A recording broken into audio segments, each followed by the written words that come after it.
it's chicken and egg situation. Let's say when you have pressured fund managers who don't have that much time to dedicate to individual sectors or companies, and therefore they are less curious. They are not going to be the one that, reading that 100-page report. And then the sell-side analysts just react to where the demand has shifted. So if the focus of an asset owner is on regular returns, but on a short-term horizon, so you're going to be measured on a week, on a month, on a quarter at most performance, then nobody is really saying that, okay, let me take, one day to dive into something that could be a multi-bagger 2 years down the line, because who knows, they may not be there. Yeah.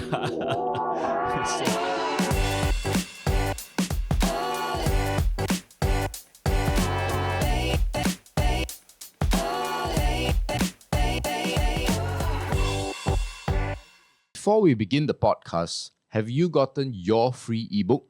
It's called the Build a Six-Figure Portfolio Guidebook. Now, inside it, we share with you the tips and tricks to bring your stock investing skills to the next level. The best part, it's only 10 pages long and it's totally free.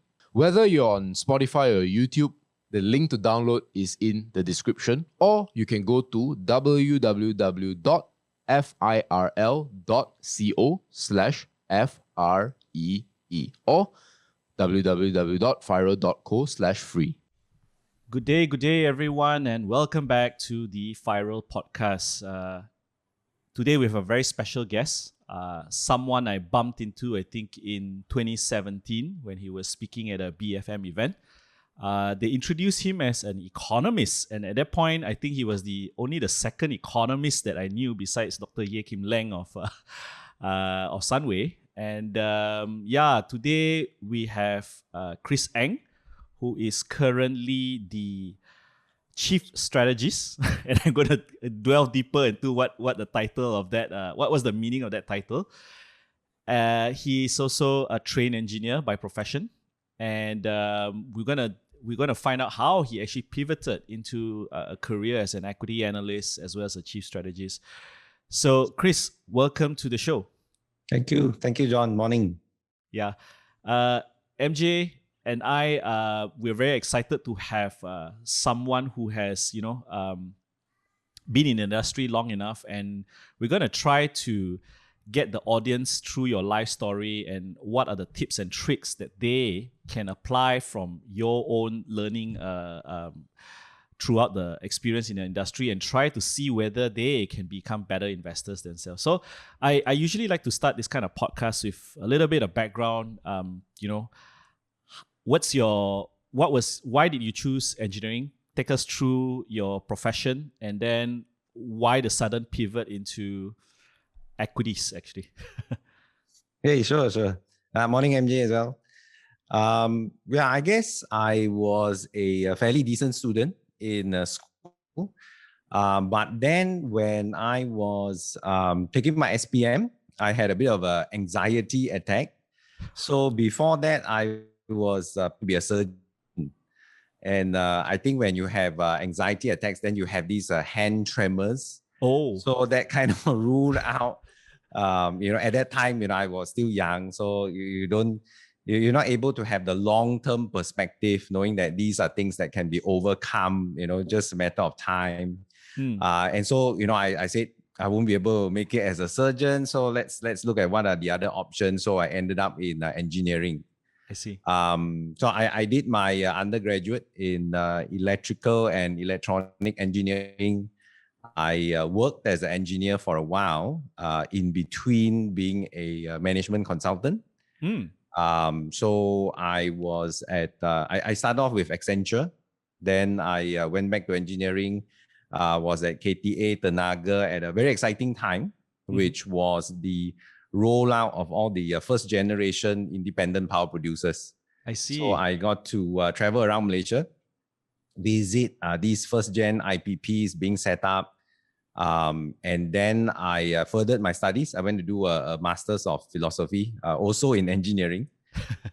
Then I joined another consulting firm, which was PA Consulting, but I got a chance to work in the power sector after that. So we looked at the deregulation of Malaysia. And Malaysia was actually the first looking at deregulation in the region. So unfortunately, nothing has happened since then. But I got to roll out the deregulation in Singapore itself. So I worked a couple of years in Singapore, doing the weekend fly back to KL.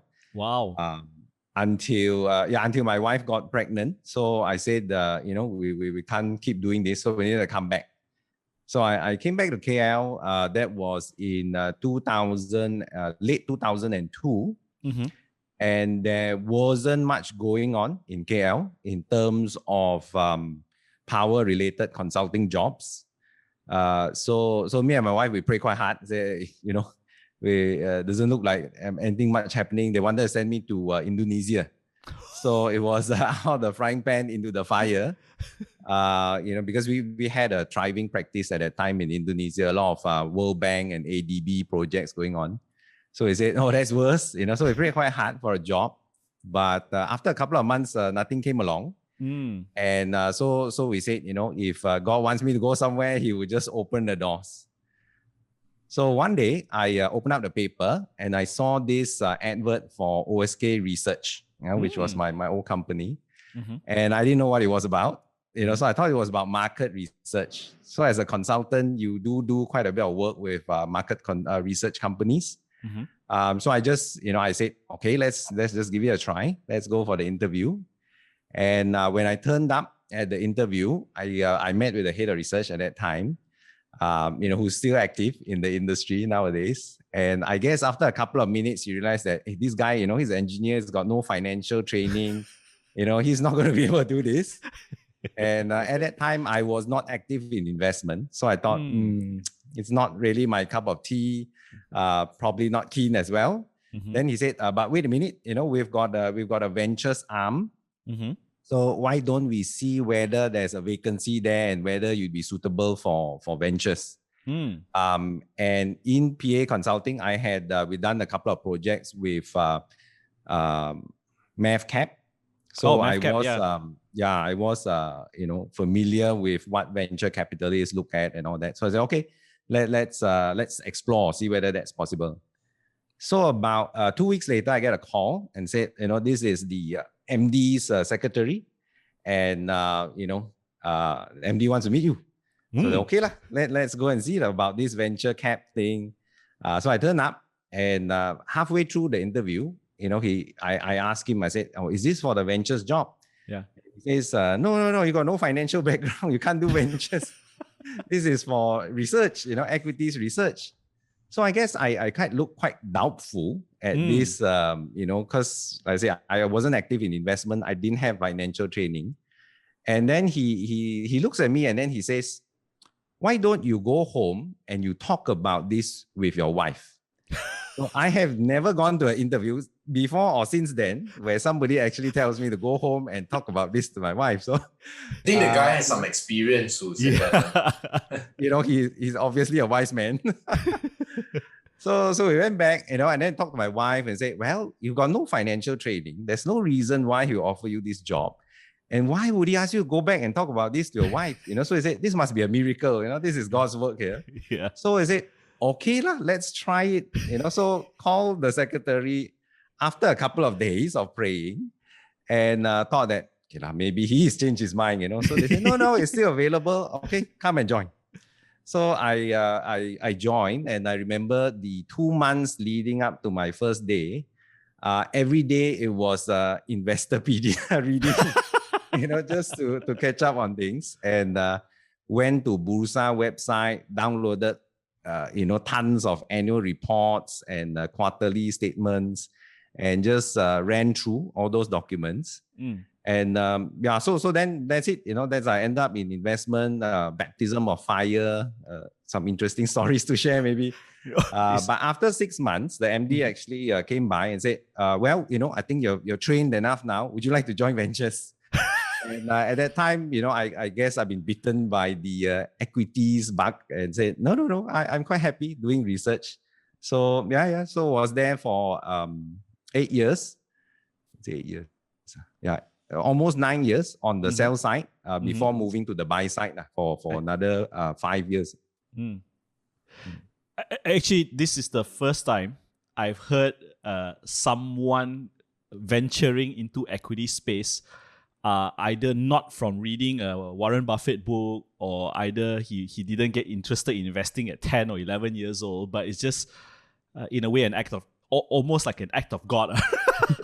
Yeah.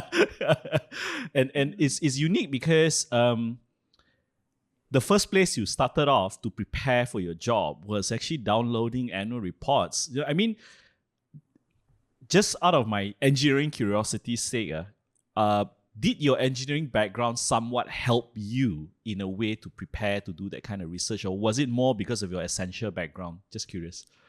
I guess it was engineering because a lot of, I was a consulting engineer, so we had to prepare a lot of technical specifications. So quite used to reading lengthy, boring documents.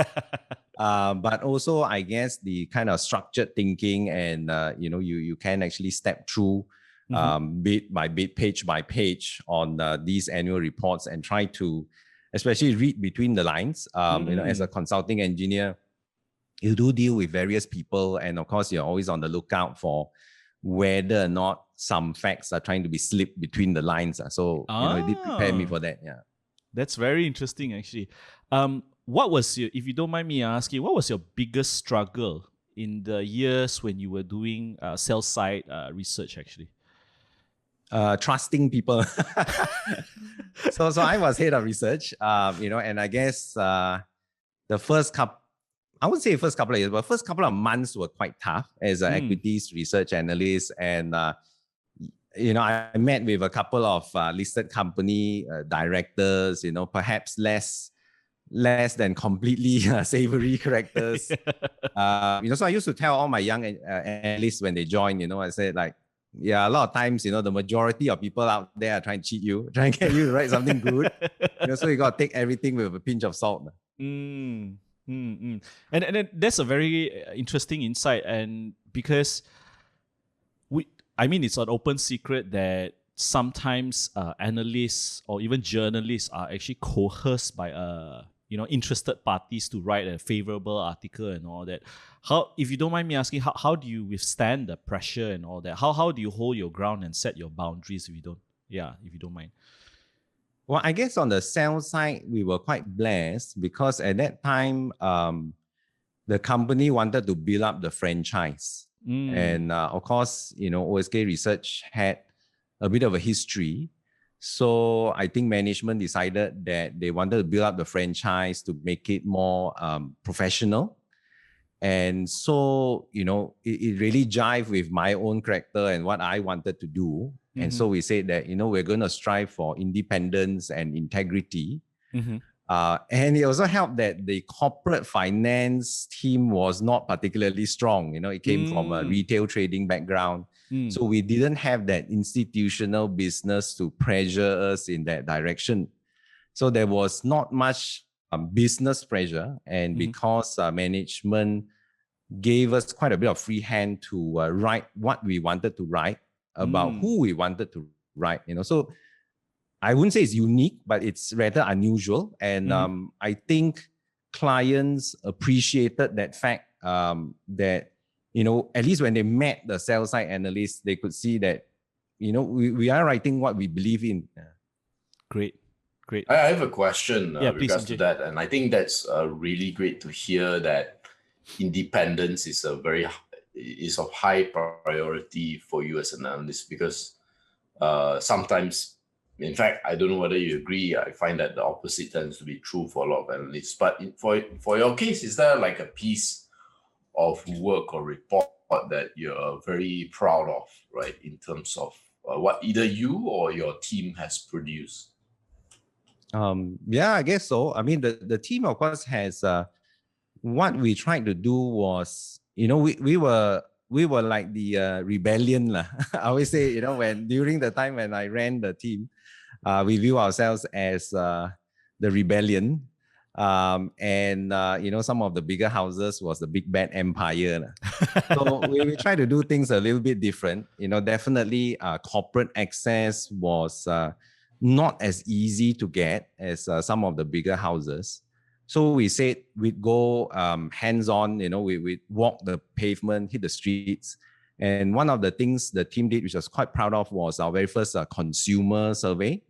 So we sent about 5 young analysts to the entrances of shopping malls and supermarkets and just ask people, what were their preferences and all that.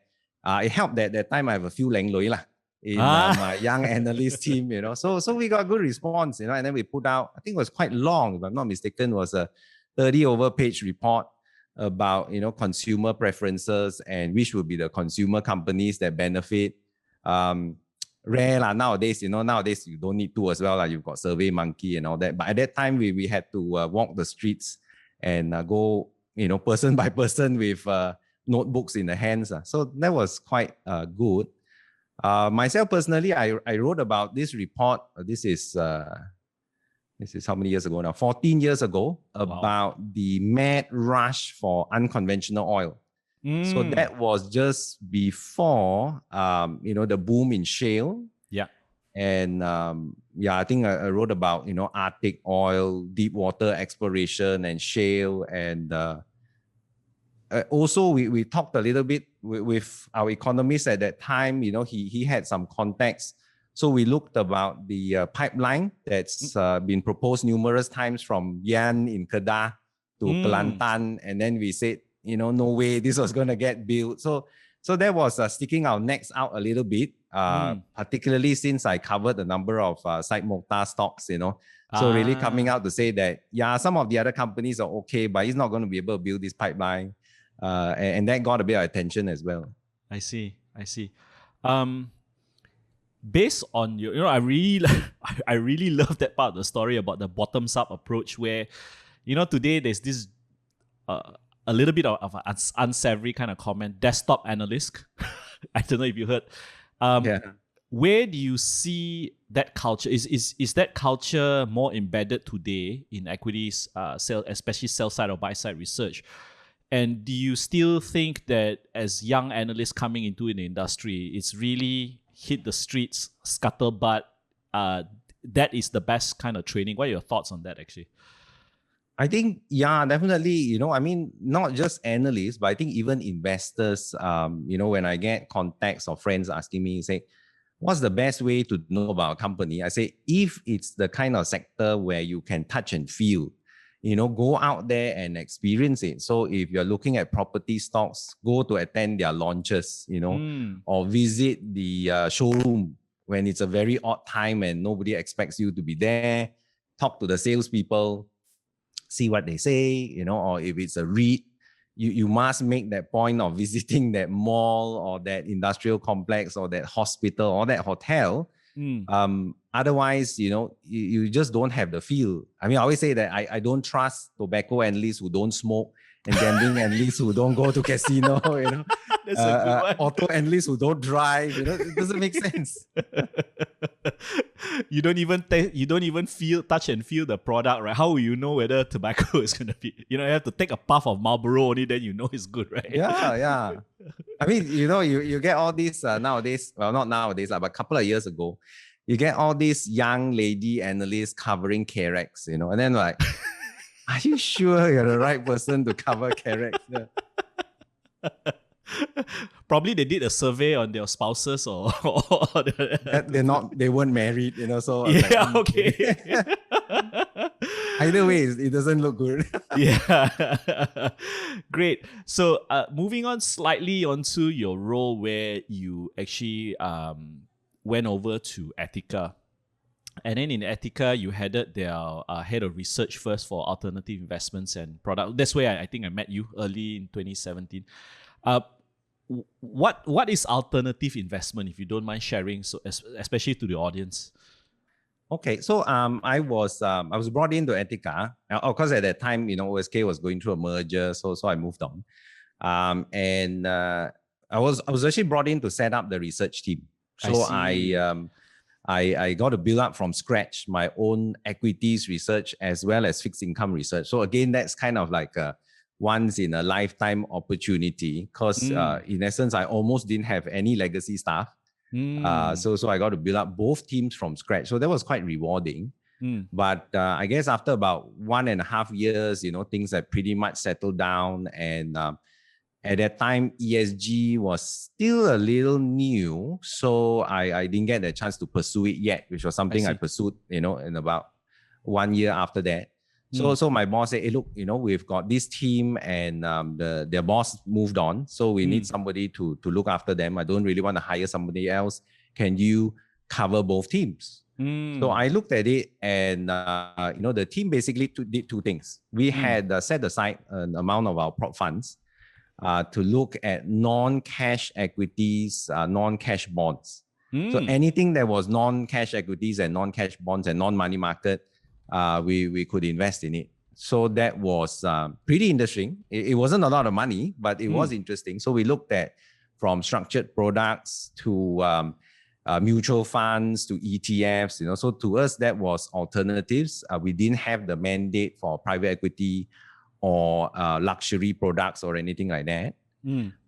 And the team also crafted new investment-linked products for our insurance. Okay. So anything that was investment-linked product, the underlying asset came from this team. Yeah. I see. How would you say in terms of just a little bit of a pivot, and MJ chip in if you have any more questions. Just a little bit of a pivot because I'm somewhat on the front line of insurance, and there's always this myth and perception about investment-linked products in insurance. So personally, I would want to hear your personal take on it, on whether cost effectiveness is better for an investment-linked product, because you guys structure the product, right?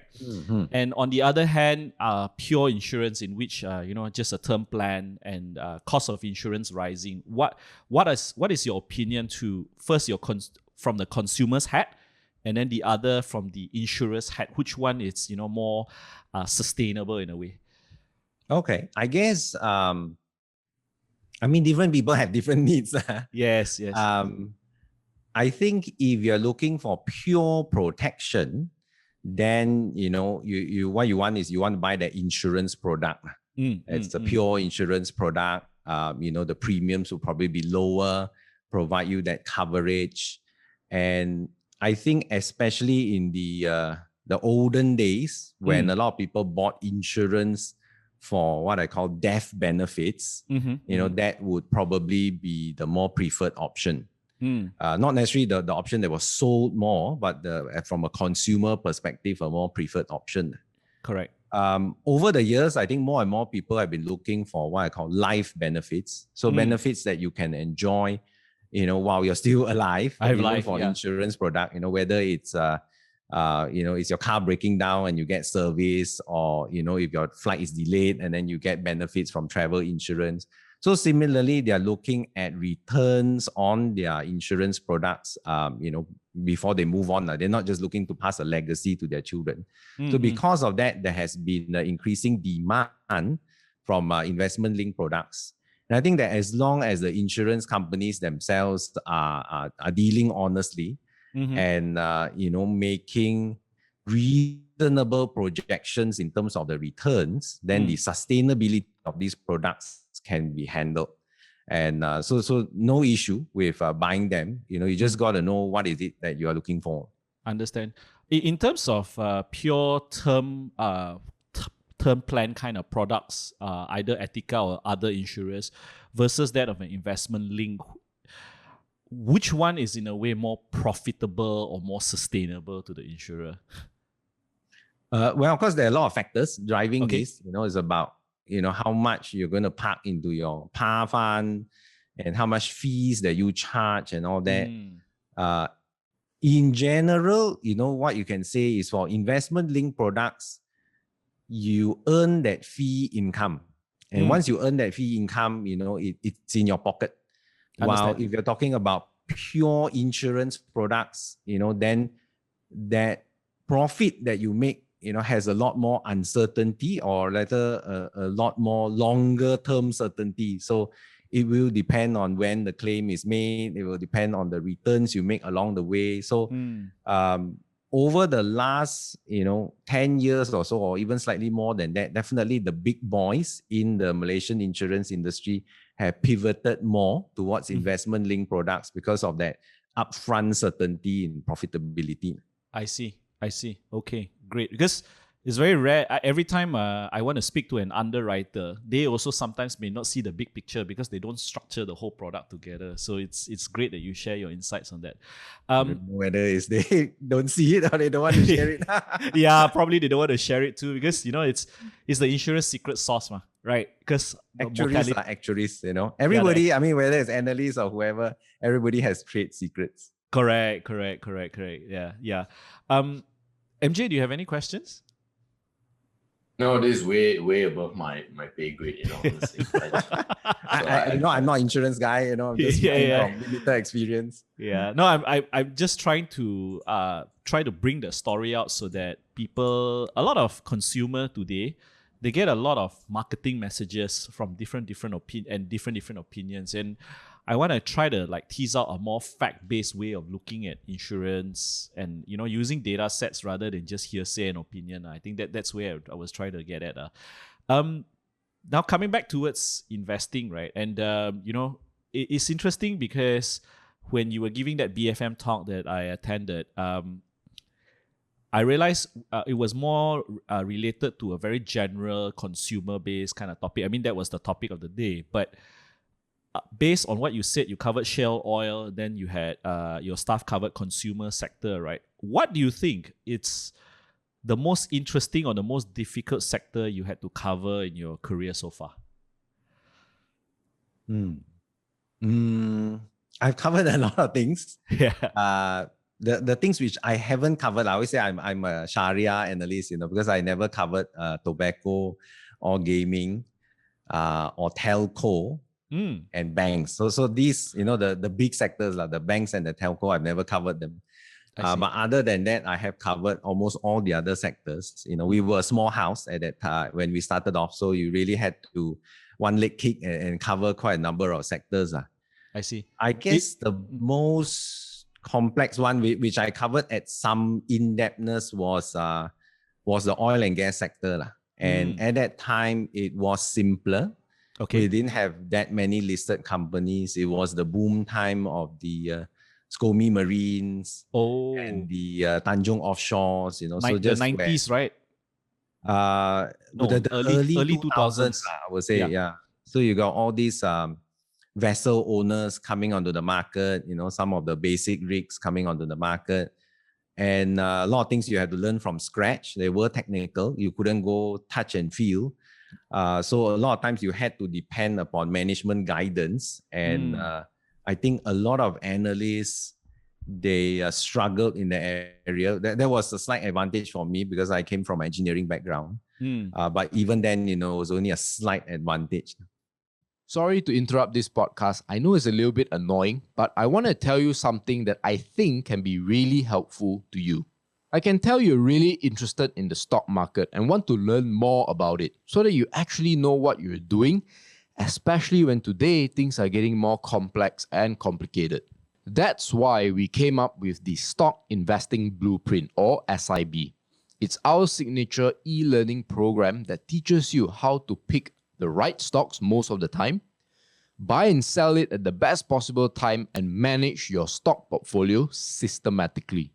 It currently has more than 10 hours of content and it's growing. You'll also be part of a group of like-minded investors that can help speed up your learning process.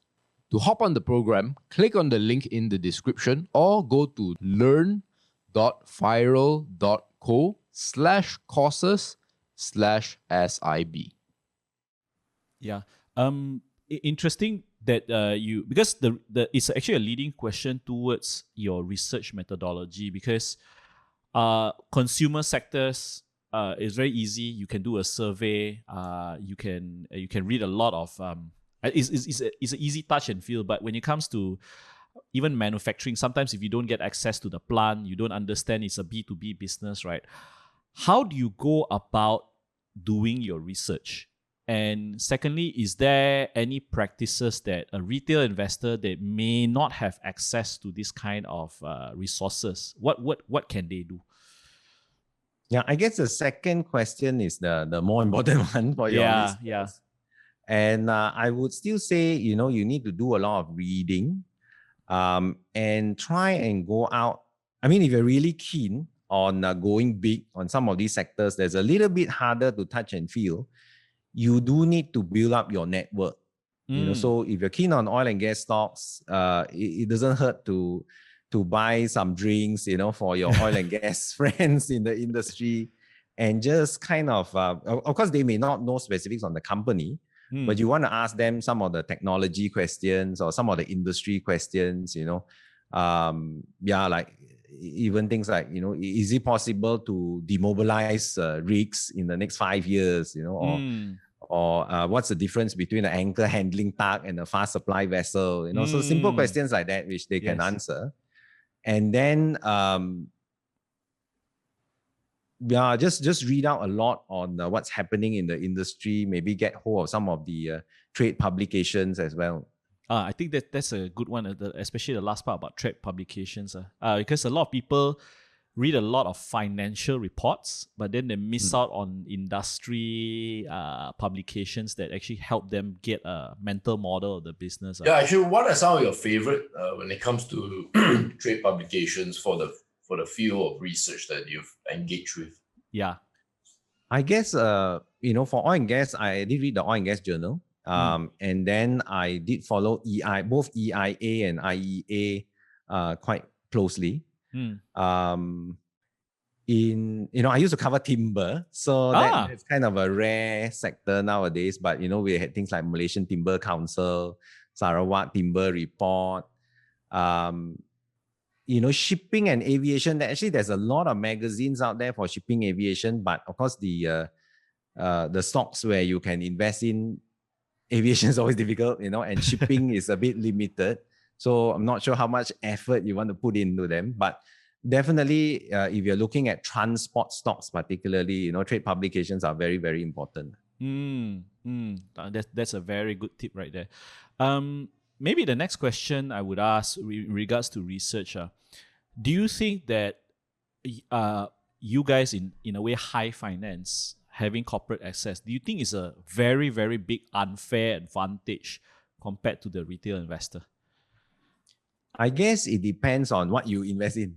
So if you're talking about small cap stocks, it is somewhat unfair because a lot of these are owner driven, and that access to the owner does give you a bit of an insight. That's why listening to guys like you, I think that makes a lot of difference, because you have some of that access as well.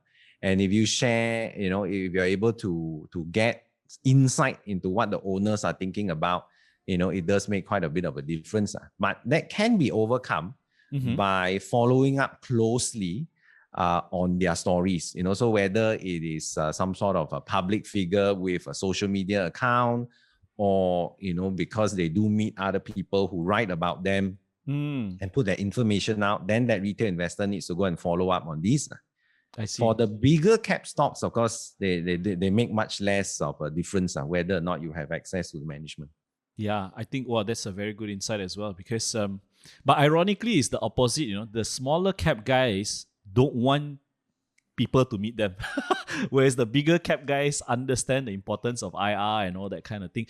How do you think it's very different? I mean, you've been to Singapore, but obviously not in the capacity of equities research. But do you see other countries placing a better or more importance in IR compared to Malaysia, and does it help the investing community actually? But I used to be an airline analyst as well.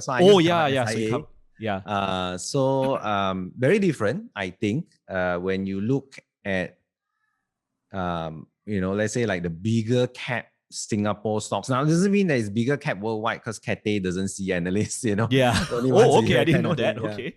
Yeah, I think they only see analysts twice a year. But SIA is very investor relation friendly. And most of the big cap Singapore stocks, they're also very transparent. The reports they put out, even the quarterly announcements that they put out are very comprehensive. And they don't, if you really ask them, if you ask them anything that's in the report, they will tell you to refer to the report. You ask them anything that's not in the report, they generally won't share because they're very big and focused on making and very transparent. Everybody gets the same amount of information. I see. Small cap Singapore stocks are somewhat similar to Malaysian stocks, I would say. And the difference between the two markets is, at least when I still used to look at Singapore market about 5-6 years ago, is that they don't really have much in terms of the mid cap space. So in terms of structurally, the market is not too different from Malaysia, dominated by a few big caps, many small caps, and lacking a bit in the mid cap space. It used to be that Singapore lacked even more than Malaysia in terms of the mid cap space. Okay. Do you think what do you think would be an incentive or an encouragement for small cap stocks to actually be more how would I say transparent and a bit more color in their disclosure? Because as you rightly pointed out, in my years of reading annual reports, some reports just completely turn me off because it's like, what are you trying to say? It's like you're going around in circles, it's very corporate speak, and I don't get that kind of disclosure. But at the same time, when you ask them at the AGM and avenues where you can actually have access to the management, they don't want to share, and you question yourself, why should you invest? But at the same time, you see good numbers, good fundamentals, but they just don't want to share those stuff. What do you think would encourage these owners to be more transparent actually?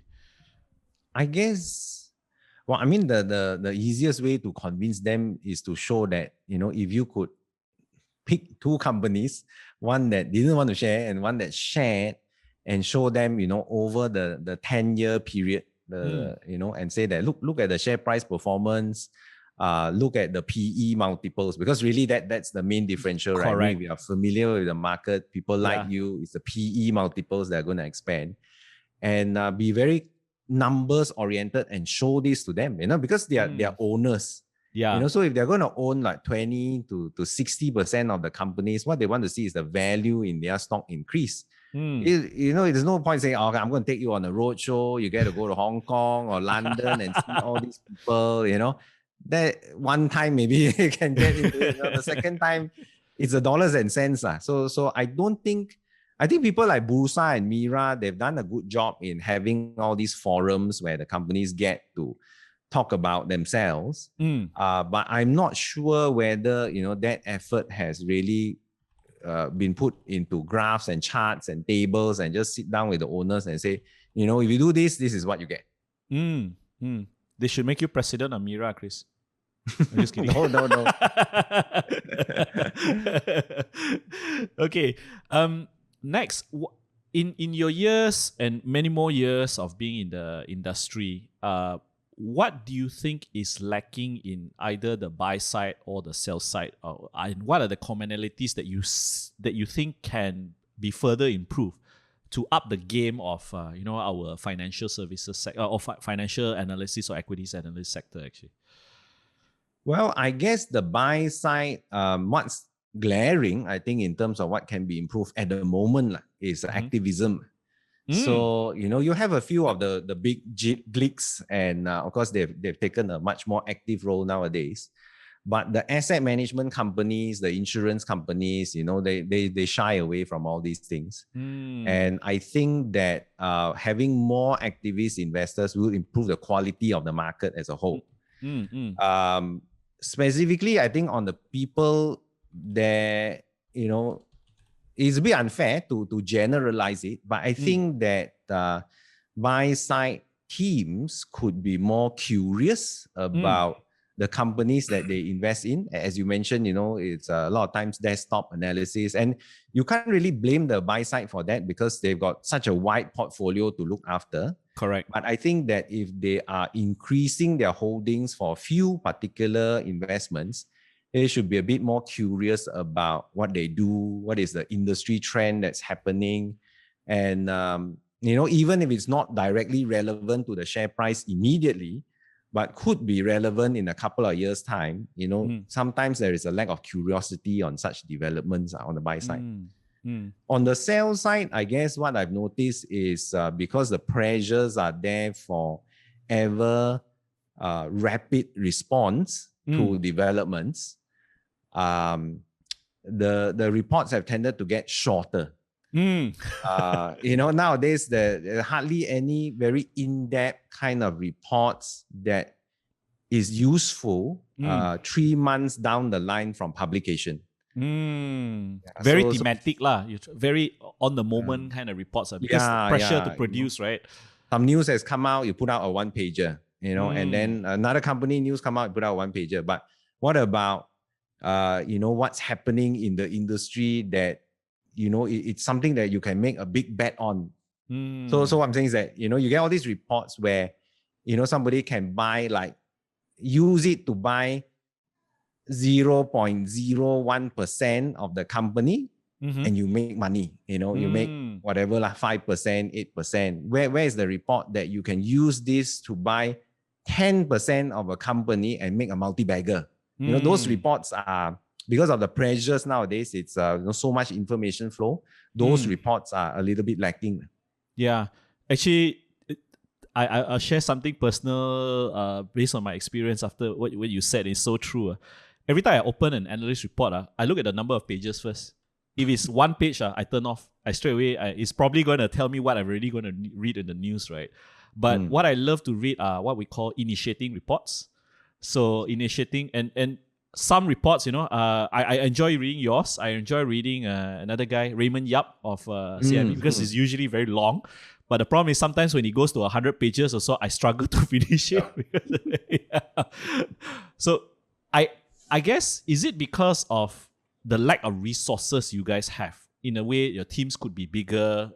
No. Is that not the... It's just that, the way it's structured now, right? So, it's chicken and egg situation. Let's say when you have pressured fund managers who don't have that much time to dedicate to individual sectors or companies, and therefore they are less curious. They are not going to be the one that, reading that 100-page report. And then the sell side analysts just react to where the demand has shifted. So if the focus of an asset owner is on regular returns, but on a short-term horizon, so you're going to be measured on a week, on a month, on a quarter at most performance, then nobody is really saying that, okay, let me take 1 day to dive into something that could be a multi-bagger 2 years down the line, because who knows, they may not be there. Yeah, that's so true. That's so true. So I think family-owned funds, that could be interesting. And, but I'm not sure how many sell sites cater for family-owned funds.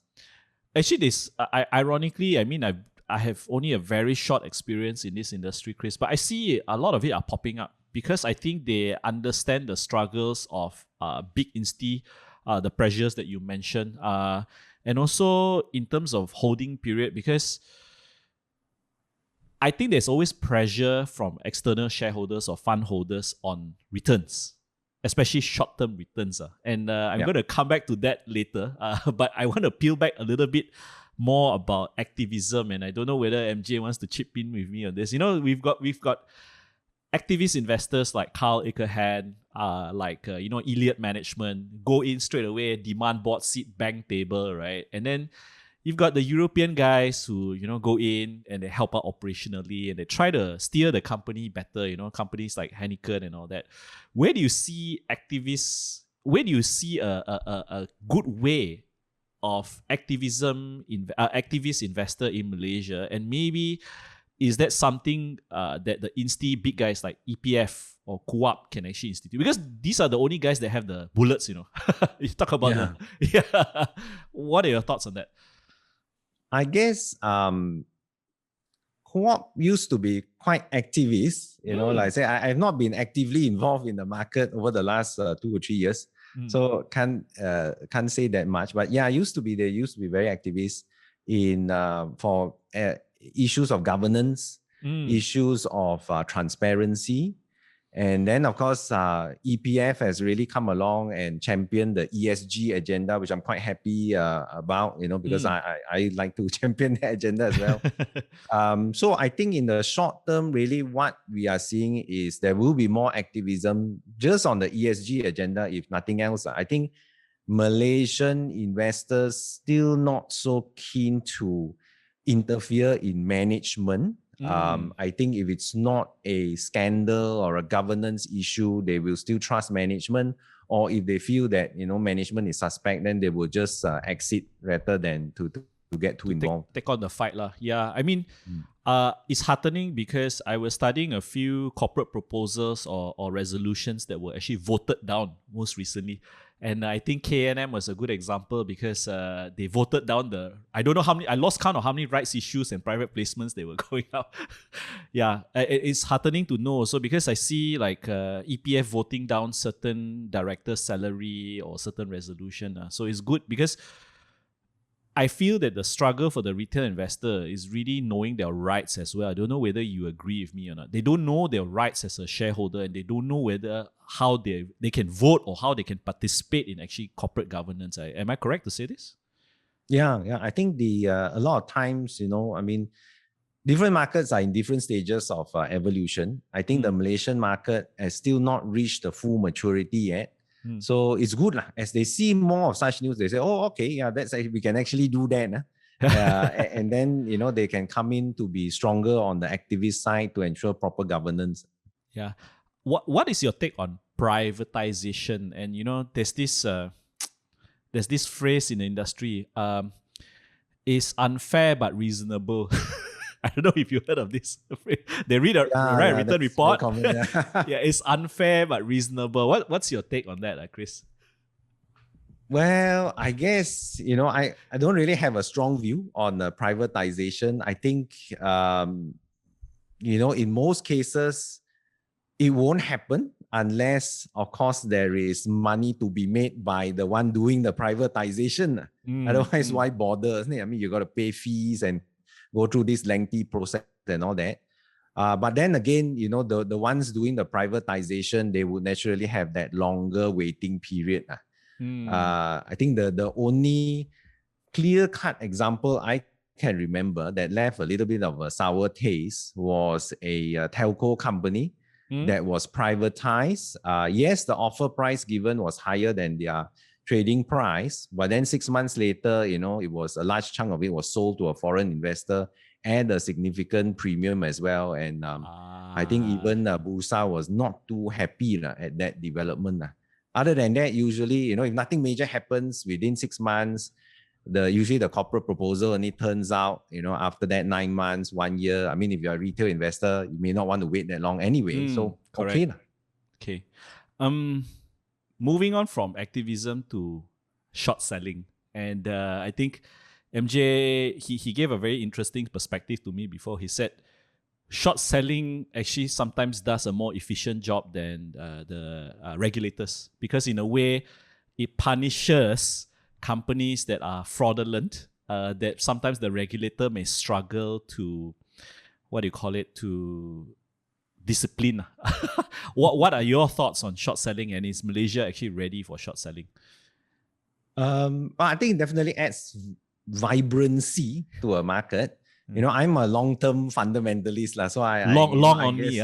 Yeah, long only. But I think different people enter the market for different reasons, and to not have short selling definitely remove some sort of excitement from a market. So yeah, I'm all for it. I don't practice it, but I don't think that markets should operate without short selling. Great. Now moving on to some of your horror stories and some of the good stories of stocks that you've covered. So maybe I will start with the good ones first. Have you covered a stock that was probably at its trough, at its doldrums, small cap, and then management actually implemented change and a turnaround, and you've seen it grow into a multi-bagger. Probably take us through some of that. Have you gone through that? You know, people just brush them off already. It's like already in a dumpster. And then you covered them. You felt that, you know, they could have, they are on a path to a better place. And have you gone through those before?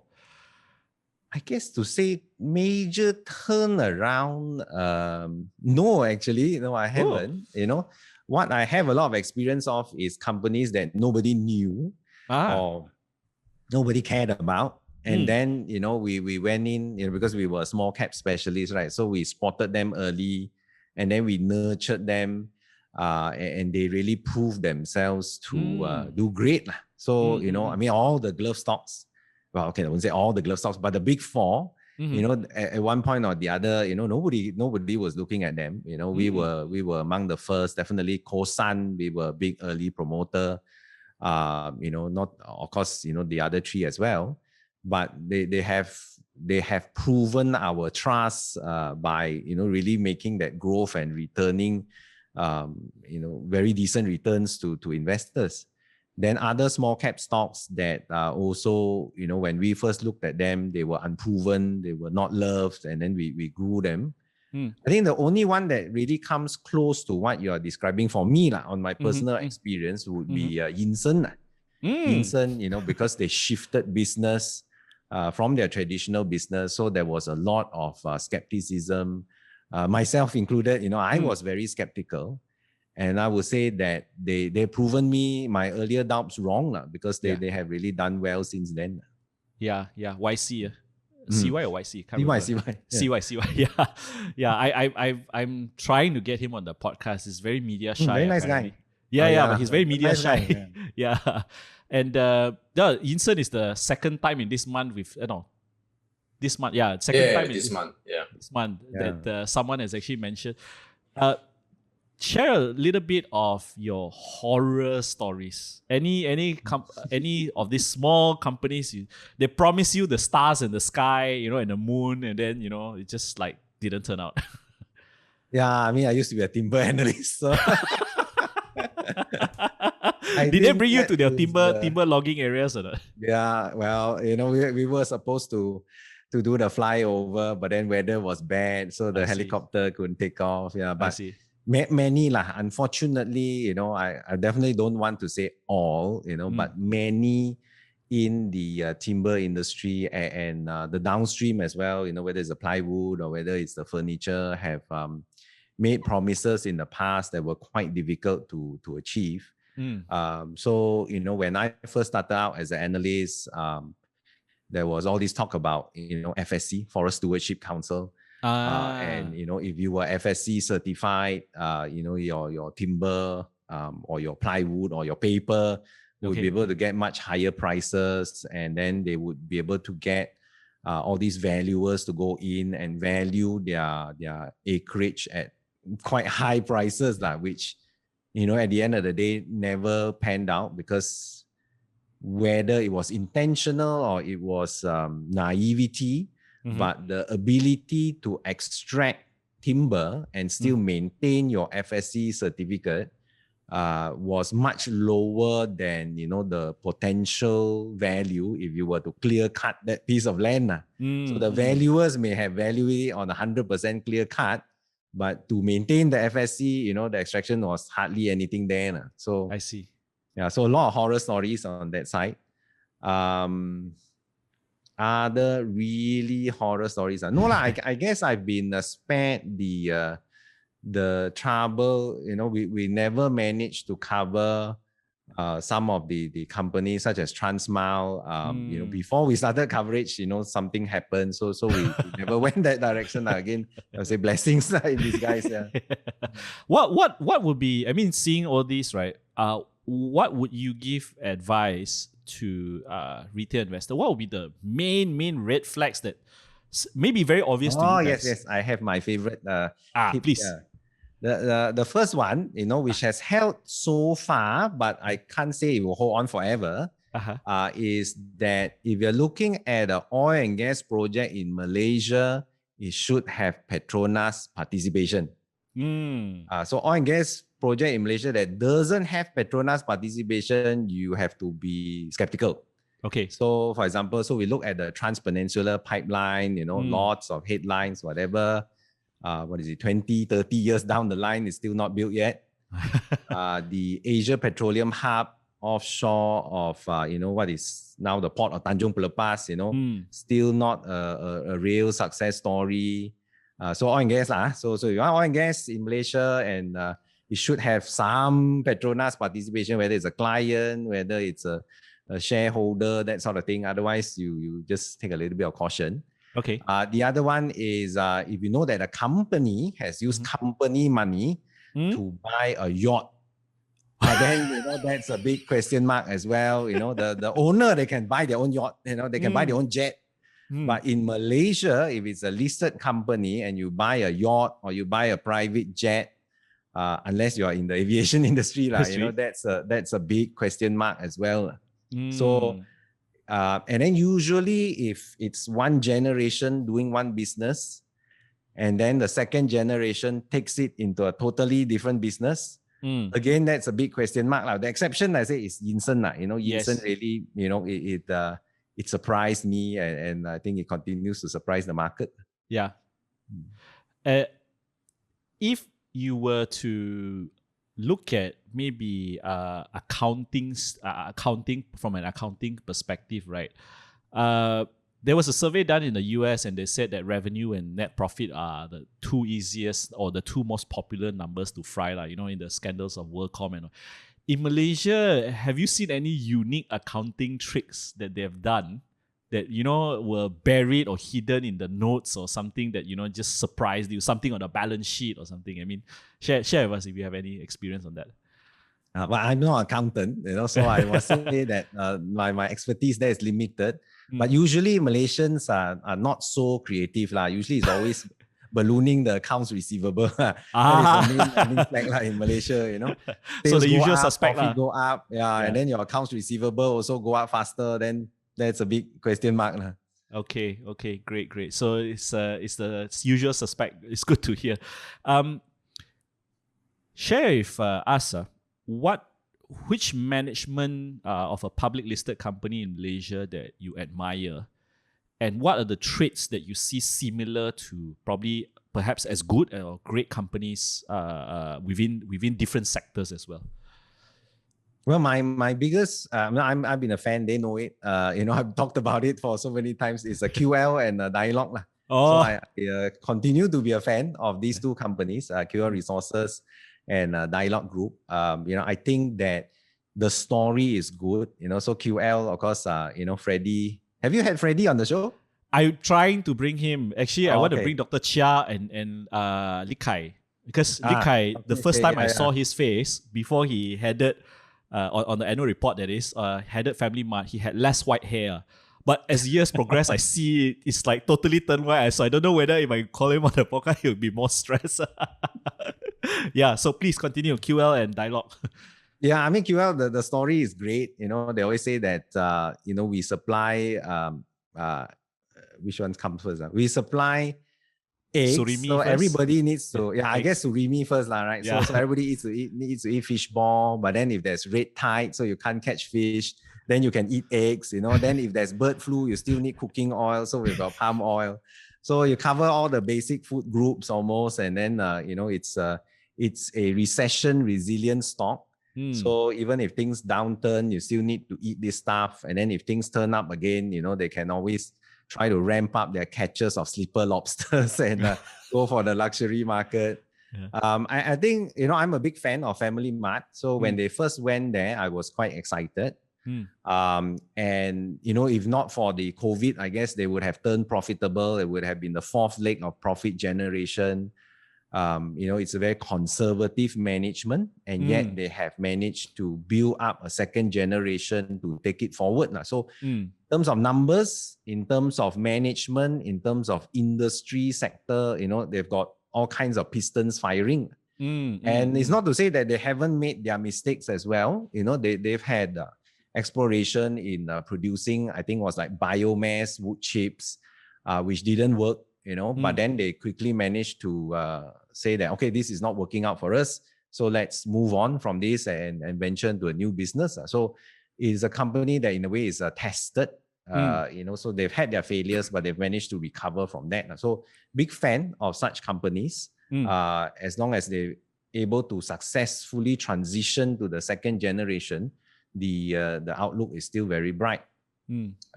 Similar to Dialog, so Tan Sri Ngao, of course, built up the company, and as investors, we always meet with Mr. Chew. Yeah. And then now, of course, the second generation Ngaos are there. Su is there, and then the Tan Sri son is there. And also see them continuing to move ahead. And they have also, they always talk about their hospital suite of services. So they've built up that regular cash flow sustaining business of all these oil tanker farms, and then they still have that kind of expertise in all their technical services. And that's quite important. I think that a company needs to have a passion area. It may not be the area that makes the most money for them, but they still need to take some pride in some of the things they do. That will be for future innovation. Correct. The only qualm I have with Dialog, Chris, just sharing from my perspective, is Tan Sri Ngao is very secretive on the numbers. So every time I ask him about, revenue segment information, right, I always get shut off, regardless of which angle I go. I was very privileged because Chong Chong Wee. Yes. So he walked up to me. He doesn't meet people, most of the time. I can see a lot of passion he has for steering, especially the EPCC business. And, I feel that, what I wish, my wish list for Dialog is that a little bit more transparency. I know he's fearful of competitors reverse engineering his margins and all that, but at least it gives investors some sort of a color in the business model and what are the struggles, because we just don't want to listen to the entire nice story only. You want to in a way share that journey of burden with them, so that they are also they are fallible as well in a way. True. Fully agree. I think that if they were a bit more transparent, that very high PE multiple could be even higher. Correct. Less volatile. Yes. Yeah. And a lot of times, I've been a big fan of Dialog ever since it made multiples for my parents' portfolio. But when I got in, and I made money for my parents, but then when I got in, I'm like, how come not moving? 3 years already. So it's a bit like, is it related to the transparency, or is it related to the headwinds in the oil and gas sector? ESG and all that. Yeah, especially ESG. Correct. MG, sorry, you got any questions? Yeah, I do have one. Actually, since a lot of your time is spent on analyzing small caps, right? So what are some of the things that, based on your experience, the commonalities that you see in these small caps that ended up becoming mid caps or even large caps? Yeah, I guess those companies that have, I follow for many years and they have succeeded. So, the Top Gloves, the Cosans, the, Nato Stanley will kill me if I don't mention Supermax, QLs, the Dialogs. Who else are the success stories? I would say KPJ. KPJ was one of them early. I think it's kind of faltered along the way since management turnover. But in the early days, in the previous management under Dato Paduka, it was really doing well with Alvin there as well. The main commonality I say about this company is passion. So that's why I said you do have maybe a slight advantage as an institutional investor, where you get to meet this management and you get to hear them talk in a more casual setting, away from their AGMs, maybe over dinner and that sort of thing, or lunch. And that passion really came across. These were people who wanted to grow the business. There were key reasons why they founded it, why they grew it, and like when you talk to Dr. Chia, he talks about QL and wanting to give back to the whole family and the society, because he had made it in the education, and then his brothers, were still there. So he wanted to bring that wealth back for sharing, and that's in their name as well, isn't it?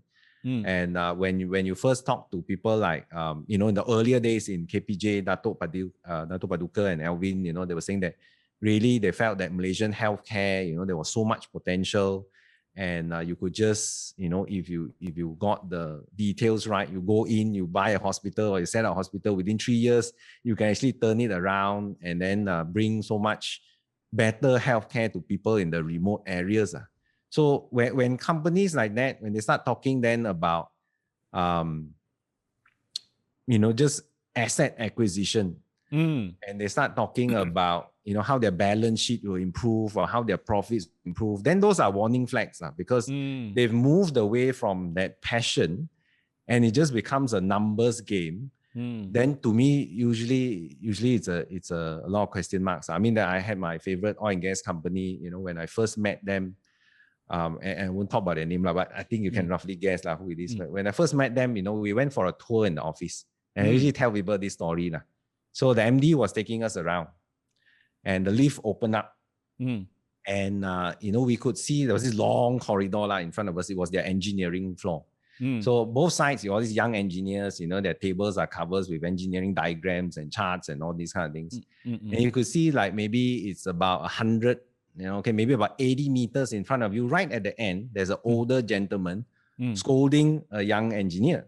Okay. So, so the MD is like, okay, see, this is what we do. There's AutoCAD machines and all these kind of things. So we're walking towards the end of the corridor. And because that argument or scolding is so heated, they don't notice, the MD is bringing us these 7 analysts, getting closer and closer. So when we get close enough, then you can sort of hear the conversation. It's like, how can you do this? Where's the pride in your work? When we do something like this, it's got to be correct. You don't just send this thing out to a client and all that. So I was like, whoa, this is a serious business. Yes. And when we're like 5 feet away, suddenly he looks up. So because his MD says got this bunch of visitors. So then MD said, this is our head of engineering. Okay, Wow.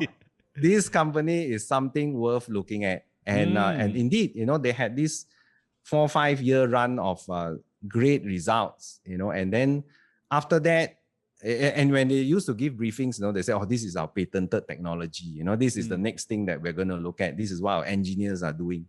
After a while, it became like, okay, we're going to buy this asset, and then it's going to add how many manufacturing capacity, or we're going to buy that, and then our bottom line is going to go up 15%. The passion just went, then it's like red flag. Okay. I'm just, my mind is going in all directions now. How can a retail investor actually somewhat detect that passion without excess, you see? I mean, the only avenues he has is probably an AGM or an EGM. What other ways? I mean, I think I've asked this question, but what other ways do you think you can advise an investor? I would still say to follow their story quite closely. I mean, reading papers and all that, okay lah. I mean, it's not going to be the same, but you do get an inkling of these things, follow the whatever information sources you can get from these companies. Let's say it's not as easy, but you still tend to be able to get an inkling. And really, you want to read between the lines. So a lot of times what happens is that investors, unfortunately, because what do? They are here to make money, the most important thing. Journalists are out there to sell stories. So they will tend to write about the things that, the big news, the company say their profit is going to grow 20%, that kind of thing. But you want to read the subtitles. You want to read further on in that article to try to get that gleanings, if you can, from what makes these people tick. Understand. Great advice. MJ, any more questions? No, I think I would say that of all our podcasts, that was one of the best answers that we've gotten in terms exactly. of I'm like, I've already so many nuggets. I don't know whether Chris noticed I was typing as you were answering. I was like typing. Okay, more questions to So maybe I just share about one more company. Please, more companies even better. I tell you, the audience would love it. Again, it's like Vitrox lah. Vitrox also one of my favorites, and done really, really well as well.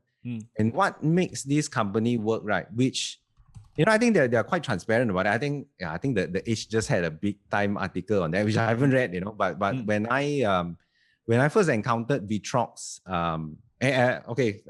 disclaimer here, I own no Vitrox shares, so I can say this, and why is because I'm a bit late to the game, so that's why I thought I didn't buy. Yeah. But when I first encountered Vitrox, the company had already done fairly well, the share price. And I think I got a lot of advice from analysts saying that, this is in that OSAT space.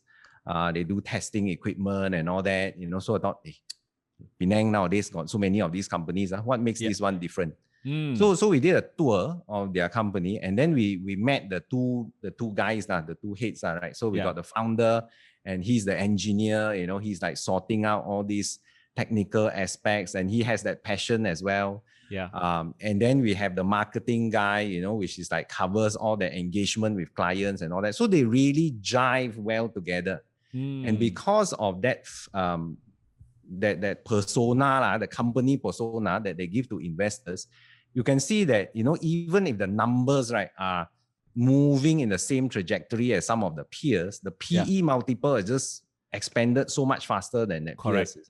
So it is quite important, for companies to have the right people doing investor relations. So whether or not it is the MD or the head of finance or investor relations head, if you get the right person there, which balances being transparent to the investing public, sharing the right amount of information, and also willing to share if things go wrong, so that people say that, okay, I can trust this company in the longer term, then really you will see that PE multiple increase very significantly.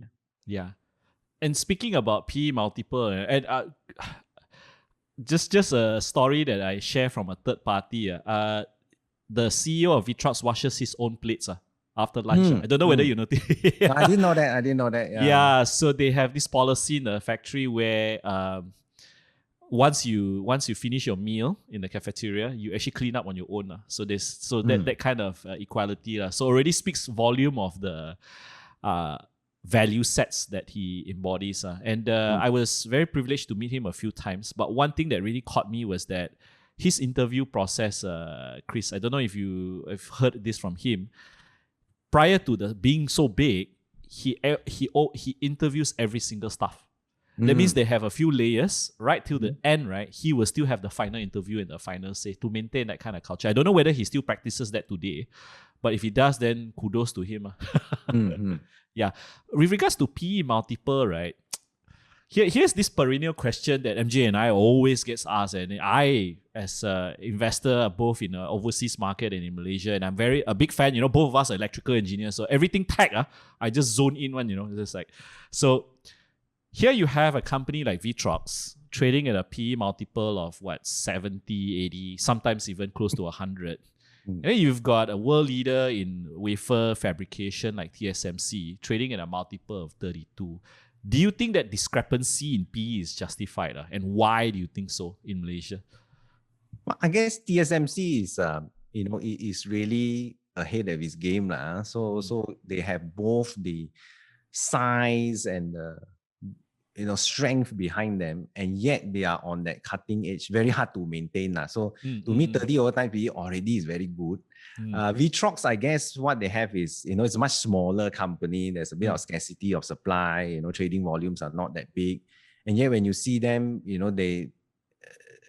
it's not a commodity business. I think that's the thing. Sometimes some of these OSAT players, they are a big commodity business, especially if they're in the testing side of things. Yes. While Vitrox is in the manufacturing of testing equipment, where you do need the engineers, you do need the design skills. If it were to ever approach anything close to TSMC size, I don't think they can sustain that kind of PE multiples. Yeah.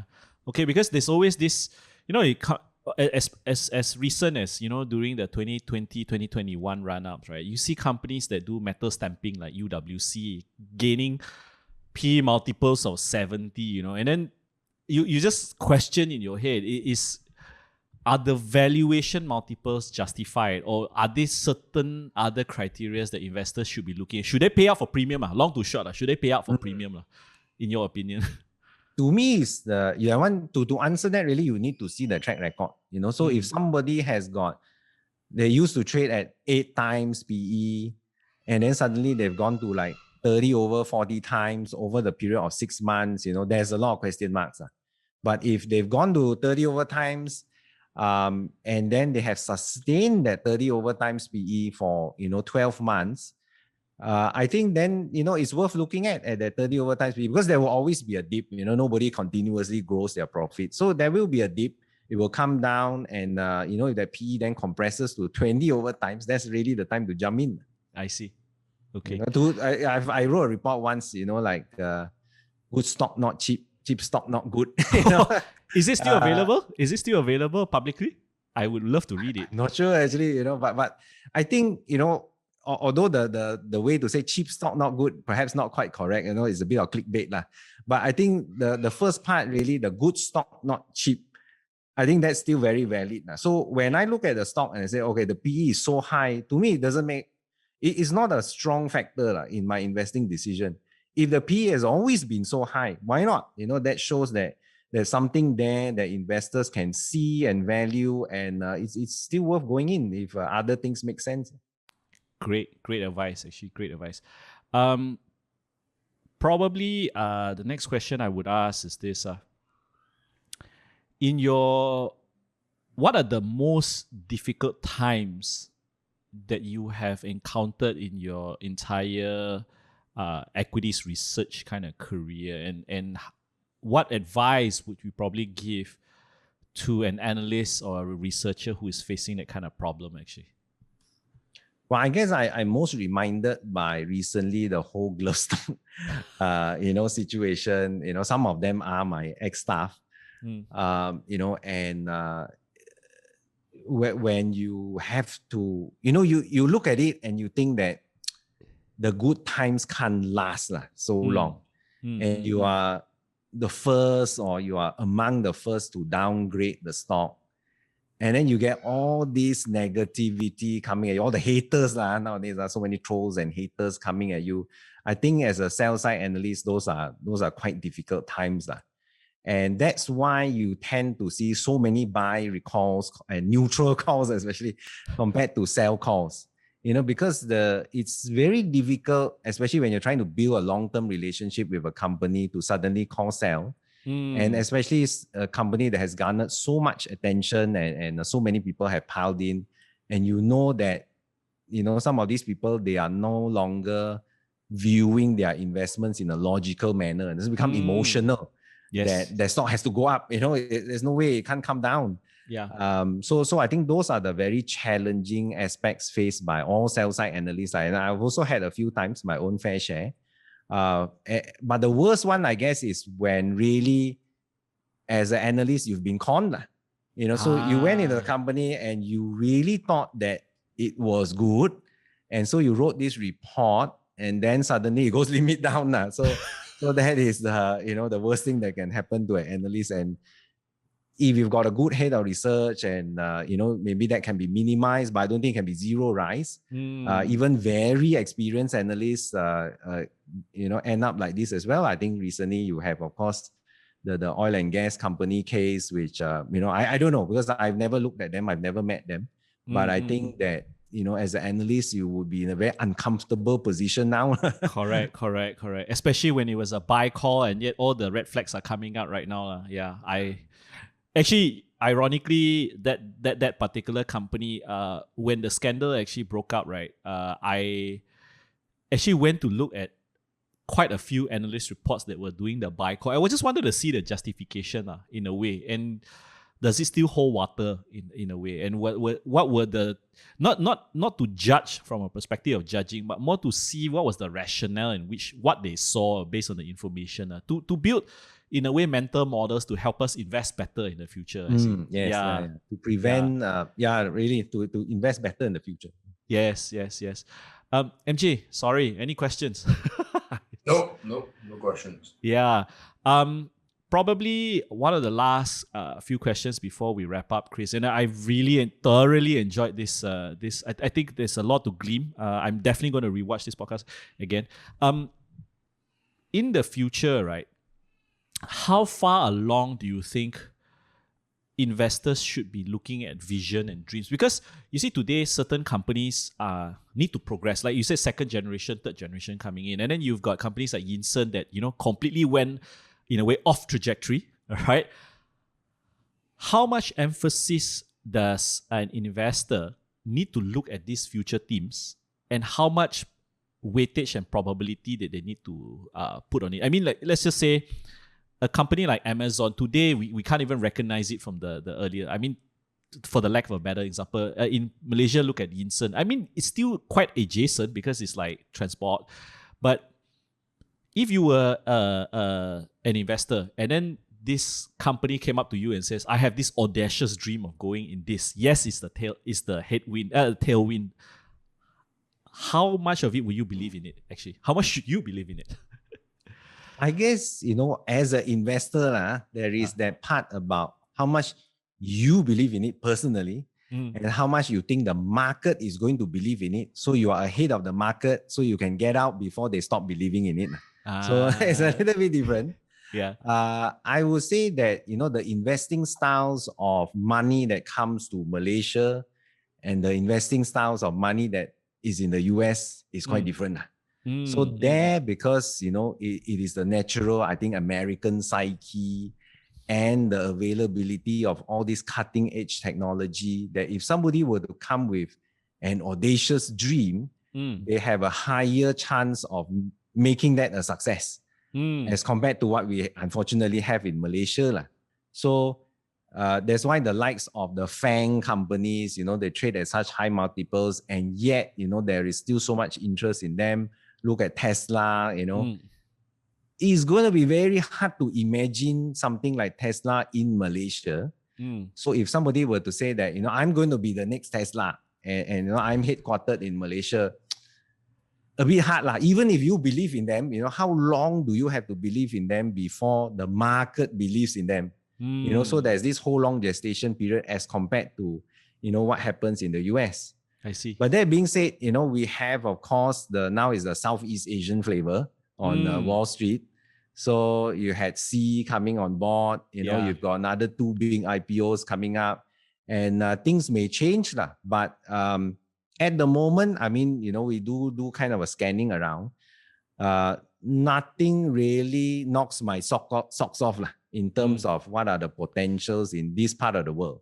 Understand. Now, that being said, they may still be strong performers on a market perspective, but, it's not really something that you want to go in and then say, I got a 5-year investment horizon, maybe nothing along that line.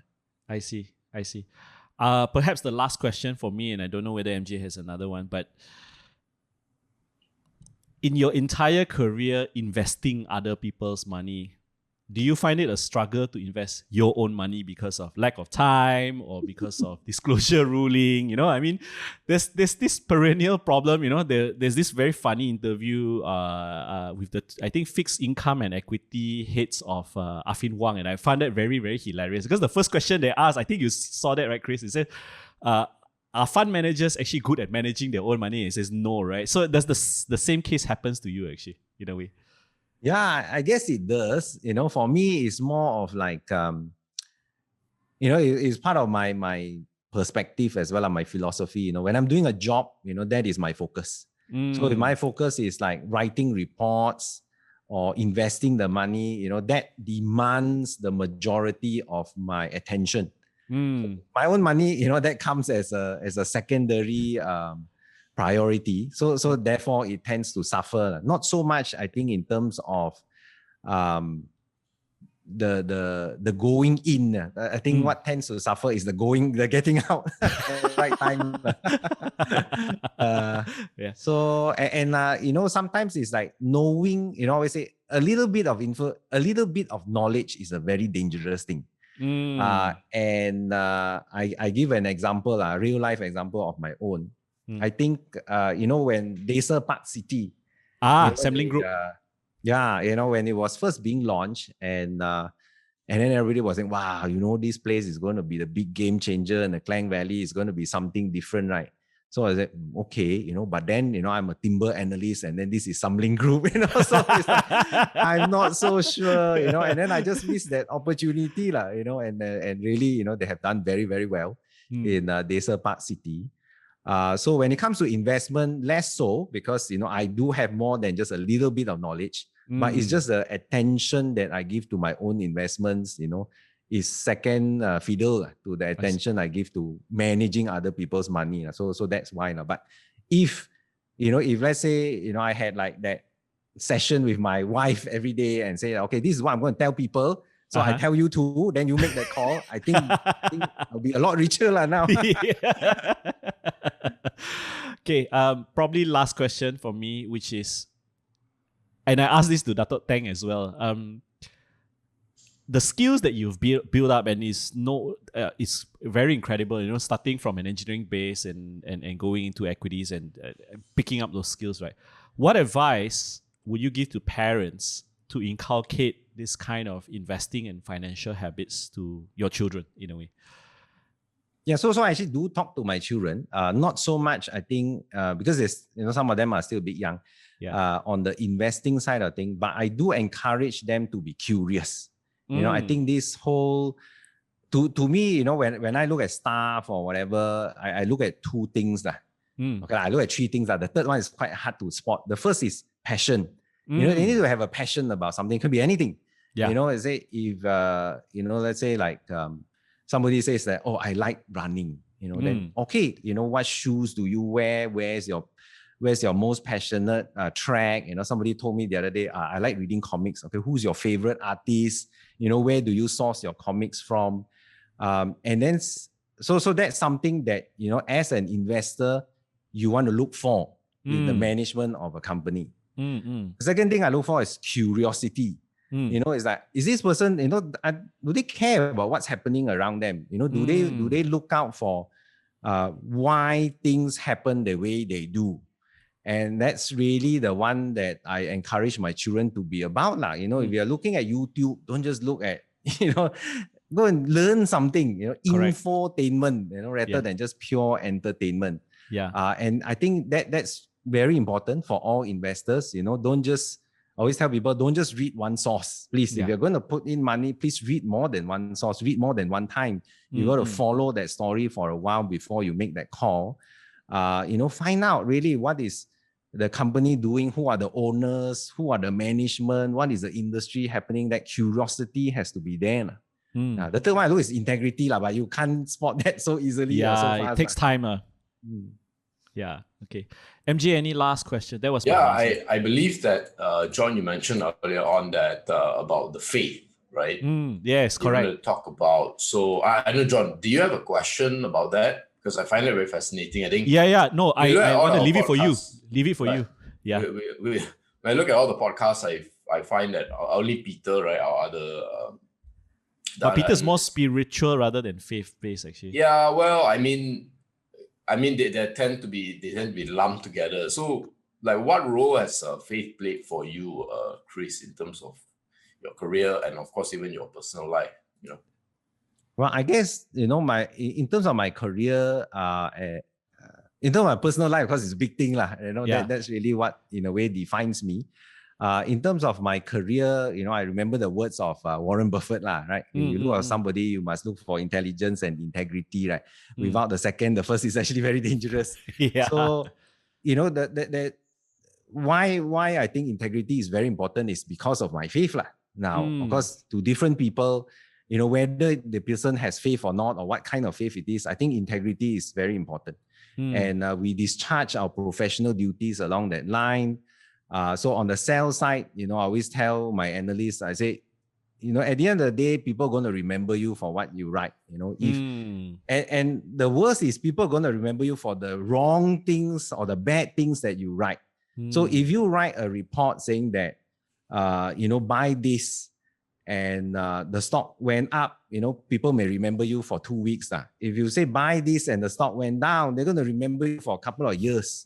So why did you call that buy when and it didn't turn out. If you call that buy and you were integrity, you put your heart and soul to it, it's really what you believe, it's okay. Let people criticize you for that 2 years. Your conscience is clear. You're honest to your faith.